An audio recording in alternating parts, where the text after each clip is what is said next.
O que você está prestes a ver não é apenas a história de um buraco no chão. É a história do momento em que a guerra, até então imaginada como marcha, manobra e decisão rápida, percebeu, tarde demais, que o campo de batalha havia mudado de natureza. Em 1914, milhares de homens entraram na Europa continental com a cabeça cheia de mapas e cronogramas.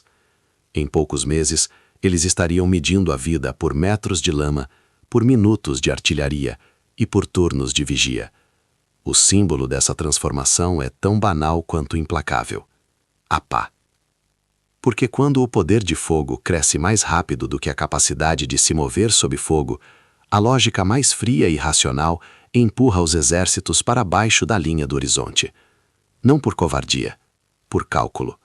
A trincheira nasce como uma resposta técnica, quase inevitável, à matemática da sobrevivência. E aqui está o gancho central. O sistema de trincheiras não foi inventado numa noite, nem surgiu do nada como um cenário pronto. Ele foi aprender a existir, dia após dia, ordem após ordem, com improviso, erro, adaptação e burocracia. E ao longo desse processo, ele virou uma máquina, uma frente industrial, com suprimento, rotação, engenharia, comunicação, doutrina e rotina. Uma cidade linear de terra e madeira, esticada do Mar do Norte até a fronteira suíça. Para entender por que cavar virou a solução racional, precisamos voltar ao choque de 1914. A guerra começa com movimento, ofensivas rápidas, planos ambiciosos, mobilizações que tentam transformar calendários ferroviários em vitória. Mas logo aparecem três forças que, combinadas, vão travar o Ocidente: metralhadoras, artilharia moderna e obstáculos, sobretudo o arame farpado, barato e mortal. A arma não é só o fuzil, é o conjunto, é a rede. Documentos doutrinários anteriores à guerra já mostravam que exércitos profissionais não ignoravam o valor do entrincheiramento. Regulamentos e instruções britânicas de pré-guerra discutiam operações e, dentro delas, o papel de posições, cobertura e o uso do terreno, não como trincheira infinita, mas como fortificação de campanha e proteção contra fogo.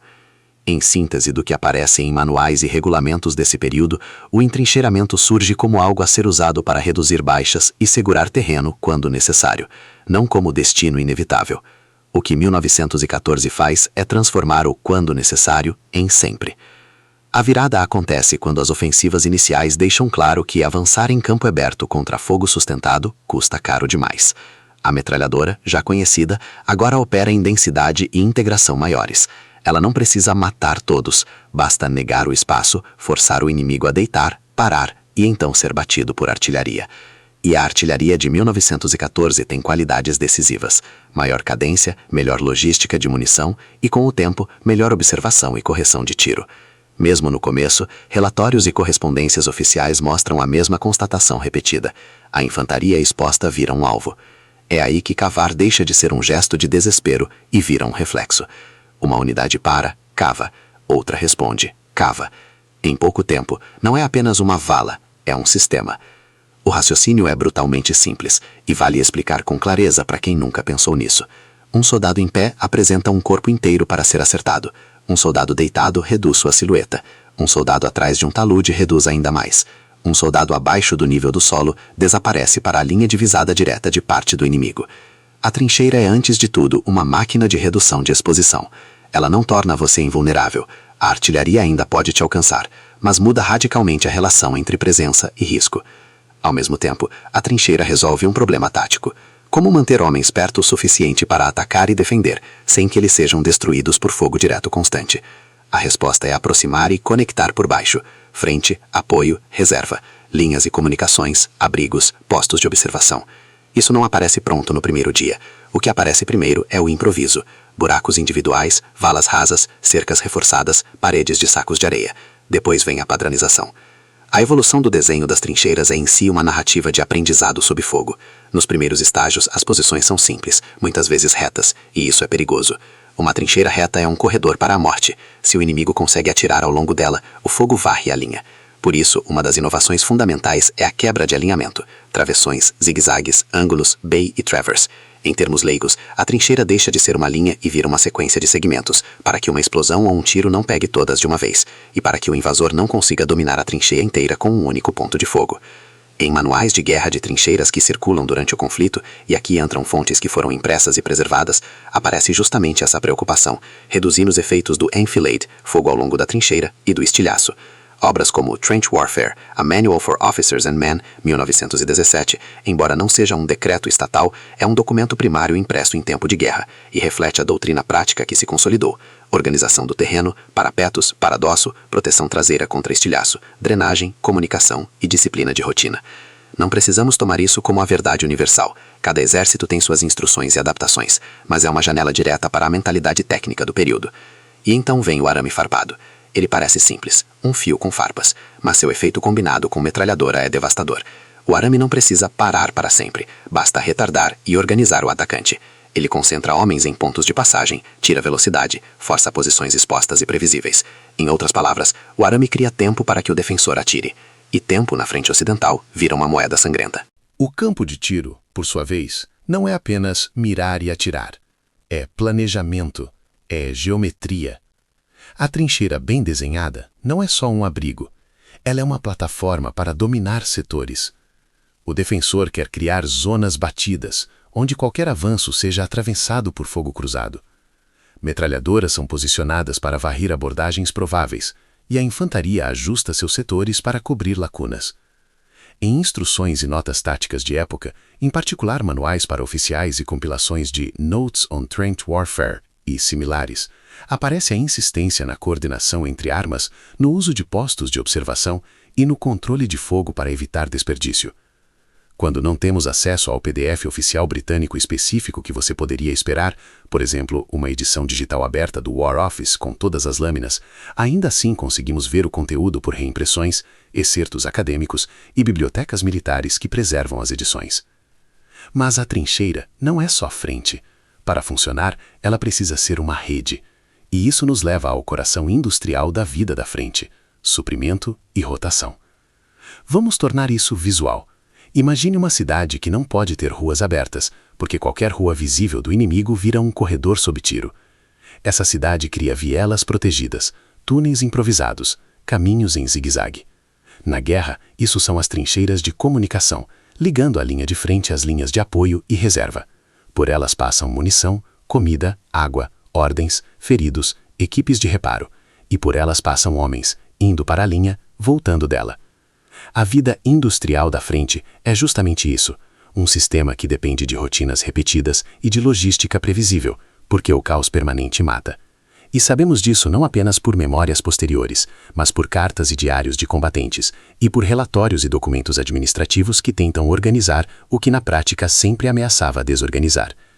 Diários de soldados e oficiais frequentemente descrevem o mesmo ciclo: chegada, adaptação ao setor, trabalho noturno de manutenção, porque de dia o movimento é perigoso, turnos de guarda, patrulhas, reparo de arame, escavação, drenagem, retirada de mortos e feridos e então rotação para a retaguarda relativa. Quando a trincheira se estabiliza, o problema deixa de ser como cavar uma vala e passa a ser como manter uma linha viva. A chuva transforma a terra em lama, a lama engole tábuas, a água empoça, as paredes cedem. A engenharia entra como rotina. Surgem soluções padronizadas, reforços de madeira, chapas, sacos de areia, duckboards, passarelas, drenagem, sumidouros. E com o tempo, principalmente em setores estáveis, aparecem abrigos mais profundos, inclusive com estruturas de concreto, escadas e posições de metralhadora reforçadas. E aqui vale uma observação historiográfica importante. Há duas maneiras comuns de contar essa história. A primeira, muito difundida em narrativas gerais, sugere que os generais não entenderam nada e jogaram homens contra metralhadoras até inventarem trincheiras. A segunda, mais próxima do que historiadores militares têm defendido com base em documentação e estudos de aprendizagem institucional, vê a guerra como um processo de adaptação rápida e dolorosa, em que exércitos tentam resolver problemas inéditos com ferramentas imperfeitas e vão mudando doutrina, tática e tecnologia. Hoje, em trabalhos acadêmicos sobre aprendizagem na Primeira Guerra, a tendência dominante é reconhecer que houve erros enormes e conservadorismo, sim, mas também capacidade real de adaptação, embora frequentemente mais lenta do que a taxa de mortalidade permitia. A trincheira, nesse quadro, não é símbolo de estupidez, é símbolo de um impasse tecnológico tático. O poder de fogo defensivo, apoiado por obstáculos e artilharia, cresce mais rápido do que as técnicas de romper defesas. E romper defesas não depende só de coragem, depende de comunicações, de coordenação de fogos, de mobilidade sob fogo e de logística. Vamos descer mais um nível. Como o desenho evolui, na prática? No início, muitos setores têm apenas uma linha principal e posições improvisadas, mas conforme a frente se fixa, os exércitos percebem que uma única linha é frágil. Se ela cai, tudo cai. A resposta é a defesa em profundidade. Várias linhas, posições de apoio, pontos fortes, reservas. Mesmo antes de virar uma doutrina totalmente formalizada, e ela vai se formalizando ao longo do conflito, a lógica é quase inevitável. Você quer absorver o choque e contra-atacar, não apostar tudo numa borda só. Por isso as trincheiras passam a incluir linha de frente, posição principal de observação e combate imediato, linha de apoio para reforçar e conter penetrações, linha de reserva para manter força intacta e organizar contra-ataques, trincheiras de comunicação para ligar tudo isso, postos avançados e escutas, pequenas posições à frente para alerta, ninhos de metralhadora e pontos fortes para travar ataques, abrigos, dugouts para proteger contra artilharia e fadiga. E cada um desses elementos é moldado pela mesma pressão, o fogo inimigo e a necessidade de manter o sistema funcionando. O arame farpado entra como fronteira física. Ele também evolui, de cerca simples para cinturões mais densos, com passagens pré-definidas, às vezes cobertas por fogo e minas. A defesa não quer apenas ter arame, quer ter arame observado, porque arame sem observação é só atraso. Arame observado vira armadilha. As metralhadoras, por sua vez, deixam de ser apenas armas de infantaria e viram peças de uma arquitetura defensiva. Elas são posicionadas com campos de tiro que se sobrepõem, criando cruzamentos. Quando manuais e notas táticas falam em campos de tiro, é isso: evitar que o atacante encontre corredores seguros. E quando você combina isso com artilharia, a defesa ganha outro trunfo. A artilharia pode bater as áreas de reunião, as rotas de aproximação e, em resposta a um ataque, descer barragens no No Man's Land. Mas o que é No Man's Land na lógica do sistema? Não é só um espaço vazio, é um espaço controlado por fogo, um espaço onde o inimigo não consegue permanecer com segurança por muito tempo. E essa é uma ideia fundamental para entender por que a guerra de posição não é simplesmente parar, é uma forma de dominar o espaço por meios indiretos. E a comunicação? Aqui entra um dilema técnico que aparece repetidamente em relatos e documentos. Em um campo de batalha com artilharia, linhas telefônicas são cortadas, mensageiros morrem, sinais visuais são confusos. A trincheira precisa de um sistema nervoso. Isso inclui fios enterrados, postos de sinalização, corredores de mensageiros e uma disciplina rígida de relatórios e horários. Muitas das queixas em diários e memórias, e também em relatórios de unidades, giram em torno do mesmo drama. Não recebemos ordens, o telefone caiu, o mensageiro não voltou. É um problema estrutural. A guerra industrial é rápida no dano e lenta na informação. E é aqui que a trincheira mostra seu custo humano e estratégico. Ela salva vidas no curto prazo, mas prende exércitos em um sistema que exige manutenção contínua e cria incentivos para batalhas de desgaste. Se avançar 100 metros custa milhares e recuar 100 metros é politicamente impensável, o resultado é a busca por soluções tecnológicas, mais artilharia, mais minas, mais gás, mais tanques, mais aviões de observação. A trincheira não é o fim da inovação, é o motor da inovação, porque ela cria o problema que precisa ser resolvido. Voltemos ao cotidiano industrial. Suprir uma linha de trincheiras é como manter uma fábrica em funcionamento em ambiente hostil. A unidade na frente consome água, comida, munição, material de engenharia. Precisa de reposição constante. Isso exige uma cadeia logística que começa longe. Ferrovias, depósitos, transporte por caminhões e carroças, e nos trechos finais, carregadores e patrulhas noturnas. A última milha é a mais perigosa. Quanto mais perto da linha, mais restrito o movimento e maior o risco. Por isso, muitas operações de transporte e reparo ocorrem à noite. Essa noite de trabalho aparece repetidamente em cartas e diários. O soldado combate de dia e vira operário de noite, ou muitas vezes nem combate, apenas trabalha para que a posição exista. A rotação, por sua vez, é um mecanismo de preservação de força e moral. Nenhuma unidade aguenta semanas ininterruptas sob bombardeio e vigilância. Mesmo em períodos de relativa calma, a tensão é contínua. Por isso, exércitos criam sistemas de turnos, alguns dias na linha, depois em apoio, depois em reserva, depois descanso, quando possível. A regularidade varia, e em ofensivas grandes ela colapsa. Mas a ideia é essa: tratar a frente como um sistema com mão de abra que precisa de descanso para não quebrar. E note a linguagem, mão de obra. É por isso que muitos historiadores falam em industrialização do fronte. Não é metáfora vazia, é descrição de um regime de trabalho, suprimento e produção. Só que o produto é sobrevivência, e a falha é morte. Agora vamos costurar isso com a evolução do desenho. Se no começo a trincheira é rasa, com o tempo ela ganha camadas. O parapeto dianteiro com sacos de areia e terra, a banqueta de tiro para o soldado subir e atirar, o paradosso traseiro para estilhaços por trás e abrigos. Tudo isso aparece em descrições técnicas e manuais de época, e também em fotografias oficiais e particulares que registram a padronização. E é aqui que a fotografia vira uma fonte primária crucial. Ela mostra o que a burocracia queria e o que ela conseguia. Arquivos como o Imperial War Museums preservam vastas coleções fotográficas de trincheiras, passarelas, abrigos e arame.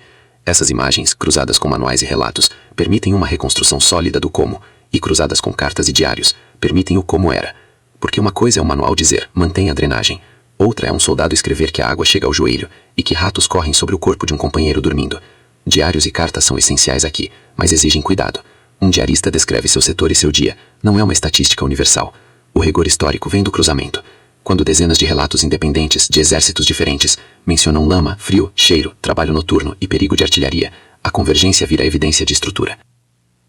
E o trabalho de engenharia também deixa rastros oficiais. Há relatórios de engenharia, instruções de construção, desenhos e padrões emitidos por estados maiores.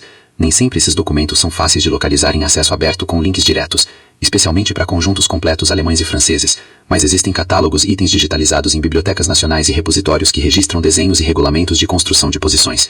Mesmo que o acesso ao PDF integral exija consulta local ou permissão, o registro catalográfico é uma evidência de que o Estado produziu padronizações técnicas. Do lado francês, instruções sobre organização do terreno e defesa também aparecem em coleções e bibliotecas, mas nem sempre com links diretos e abertos. Muitas vezes surgem via museus militares, bibliotecas digitais francesas e compilações. Quando não conseguimos localizar de forma confiável um PDF oficial específico em acesso aberto, o caminho responsável é usar 1. Manuais impressos preservados quando disponíveis. 2. Coleções acadêmicas confiáveis que reproduzem documentos. 3. Análises de historiadores que citam esses regulamentos com referência bibliográfica. E 4. Iconografia e relatórios. Agora, o ponto crucial do vídeo. Por que cavar virou a solução racional? Porque a guerra moderna cria um paradoxo. Para atacar, você precisa concentrar força. Para sobreviver, você precisa dispersar e se ocultar. A trincheira é uma tentativa de resolver esse paradoxo. Ela permite manter homens relativamente próximos do objetivo sem expô-los continuamente. Ela guarda a força no subsolo. E mais, a trincheira reduz a incerteza. Em guerra, incerteza mata. Uma posição defensiva oferece pontos de referência, setores, rotinas. Isso não elimina o medo, mas organiza o caos. Só que o preço é estratégico. A trincheira cria o impasse, e o impasse cria dilemas. Dilema 1. Como romper sem ser destruído? A resposta inicial é artilharia, bombardear até apagar a defesa. Mas a artilharia, mesmo massiva, enfrenta limites. O inimigo se abriga, as crateras dificultam o avanço, e o arame muitas vezes permanece. Quando a infantaria sobe, ela encontra metralhadoras sobreviventes. Esse ciclo aparece de modo recorrente em narrativas de batalhas e em relatórios pós-ação. Dilema 2. Como manter a própria linha sob bombardeio contínuo? A resposta é engenharia mais profunda, abrigos mais resistentes, reparo constante, disciplina. Surge uma corrida. Artilharia mais forte versus proteção mais forte. Dilema 3. Como coordenar ataque e defesa com comunicações falhas? A resposta envolve padronização de sinais, uso de observadores, aviões de observação e doutrinas de barragem, como a barragem rasteira, que tenta colocar um teto de explosões avançando à frente da infantaria. Isso, porém, demanda treino e timing. É importante não cair na narrativa simples de ninguém sabia o que fazia. Muitos sabiam. O problema é que saber não garante capacidade imediata. Exércitos são instituições enormes, e mudar práticas no meio da guerra é difícil. Ainda assim, ao longo de 1915 e 1917, manuais e notas de instrução vão sendo publicados, revisados e distribuídos, justamente para incorporar lições. O próprio fato de existirem manuais específicos de Trench Warfare em 1917 mostra a institucionalização do aprendizado. E aqui entra um documento impresso acessível, útil como fonte primária de mentalidade e técnica, o Manual Trench Warfare, A Manual for Officers and Men, 1917, preservado em domínio público. Ele organiza em linguagem didática aquilo que a frente ensinou com sangue: construção, defesa, patrulhas, arame, abrigos. Não é a ordem do War Office em si, mas é um produto do ambiente BEF e do circuito de instrução. Ao mesmo tempo, há registros de bibliotecas militares com PDFs de Notes for Infantry Officers on Trench Warfare, 1917, indicando a existência de guias e notas oficiais ou semi-oficiais para treinar oficiais. Mesmo quando não temos o documento do War Office completo, o fato de bibliotecas militares preservarem edições digitalizadas e de existirem excertos reimpressos demonstra um esforço de doutrinação e padronização. Agora vamos transformar tudo isso em cena. Imagine o outono de 1914. Um batalhão chega a um setor recém-estabilizado. Ainda não existe cidade subterrânea. Existem valas conectadas, terra recém-revirada, cheiro de explosivo e uma tensão que nunca desliga. O oficial olha o terreno e entende. Qualquer movimento de dia chama tiro. Então o trabalho começa à noite. Homens com pás e picaretas ampliam a vala, elevam um parapeto, reforçam com sacos. Equipes avançadas tentam colocar arame, e isso é um inferno. Trabalhar no escuro, sob risco de patrulhas e tiros, com o metal fazendo barulho. Ainda assim, o arame aparece. Porque se não aparecer, amanhã o inimigo aparece. O desenho vai ficando mais sofisticado. Por quê? Porque o inimigo aprende também. Se você faz uma trincheira reta, ele tenta enfiar fogo ao longo. Se você faz um abrigo raso, ele ajusta a artilharia. Se você deixa um ponto cego, ele patrulha e corta seu arame. É uma coevolução. Isso nos leva ao conceito de campos de tiro de forma bem concreta. A trincheira não é para se esconder, é para manter o controle do espaço. Um sistema de trincheiras bem estabelecido tem setores medidos, distâncias estimadas, pontos de referência, árvores, ruínas, cruzamentos, armas posicionadas para cobrir abordagens, observadores que anotam a atividade inimiga. Essa burocracia da morte aparece em relatórios e instruções. Não atire sem necessidade, para não revelar posição, não desperdiçar munição. Mantenha vigilância, registre movimentos. É uma guerra de observação e resposta. E agora a vida industrial, suprimento e rotação, o sangue invisível que mantém a frente. Sem suprimento, a trincheira não é defesa, é armadilha. Munição é óbvia, mas água e comida são a diferença entre uma unidade funcional e uma massa exausta. O frio e a umidade exigem roupas secas, que raramente são realmente secas. O reparo exige madeira, ferramentas, sacos. Feridos exigem macas, rotas, postos de socorro. E isso cria um ecossistema de serviços. Cozinhas de campanha, depósitos, oficinas, ambulâncias, capelães, correio. Sim, correio. Em cartas e diários, o correio aparece como fio psicológico com o mundo. A guerra de posição é uma guerra onde se espera, e a espera precisa de algo para se agarrar. A rotação, quando funciona, evita o colapso moral. Quando não funciona, a trincheira vira moedor. E quando a guerra entra em grandes ofensivas, a rotação quebra.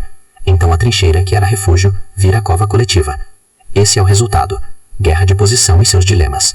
Mas precisamos ser precisos. Guerra de posição não é passividade. É uma forma de guerra em que o ganho de terreno é lento e caro, e em que a estratégia se mistura com política e economia. Você mede força não só em batalhões, mas em capacidade de produzir projéteis, transportar munição, treinar substitutos, manter moral. A trincheira é uma interface entre indústria e carne. E isso conecta com outro ponto técnico que vale explicar: economia de guerra no nível do solo. A trincheira exige material em escala absurda: arame, madeira, sacos, ferramentas, concreto, munição. Cada metro de posição custa trabalho e suprimento. Isso pressiona estados a reorganizar produção e logística. A frente, nesse sentido, é uma demanda contínua, não um evento. E a manutenção é tão importante quanto o ataque. Agora, como fechar isso com rigor e sem sensacionalismo barato? Mostrando que a trincheira nasce de uma decisão racional sobre condições irracionais. Se o inimigo tem metralhadoras e artilharia, e se o terreno é aberto, a chance de sobreviver em superfície cai. Cavar vira a maneira mais eficiente de reduzir perdas e manter combate. E uma vez que ambos cavem, ninguém quer sair primeiro. É um equilíbrio terrível. Sair da trincheira é perder vantagem, mas ficar nela é aceitar a guerra longa. É por isso que o sistema de trincheiras, no Ocidente, vira não só uma solução, mas uma prisão estratégica. Ele aumenta a defensividade do campo de batalha. Ele cria profundidade, obstáculos e fogo cruzado. Ele torna o ataque dependente de preparo e coordenação. Ele leva a uma guerra de desgaste, e o desgaste favorece quem aguenta mais, em indústria, população, crédito, moral e aliados. E aqui, para encerrar com um mini gancho final, vale dizer: quando finalmente aparecem ferramentas capazes de romper o impasse, melhor coordenação de artilharia, tanques, infiltração, apoio aéreo, elas não apagaram a trincheira de um dia para o outro. Elas mostraram que o sistema podia ser ultrapassado, mas a custos enormes e com condições específicas. A trincheira não foi uma fase boba, foi uma resposta inteligente e terrível a uma realidade nova. A par naquele cenário era tão estratégica quanto o fuzil. E se você quiser entender a Primeira Guerra e, por tabela, o século XX, você precisa entender essa lógica. Quando a tecnologia torna o movimento suicida, a guerra aprende a ficar parada. E quando a guerra fica parada, ela começa a consumir o mundo.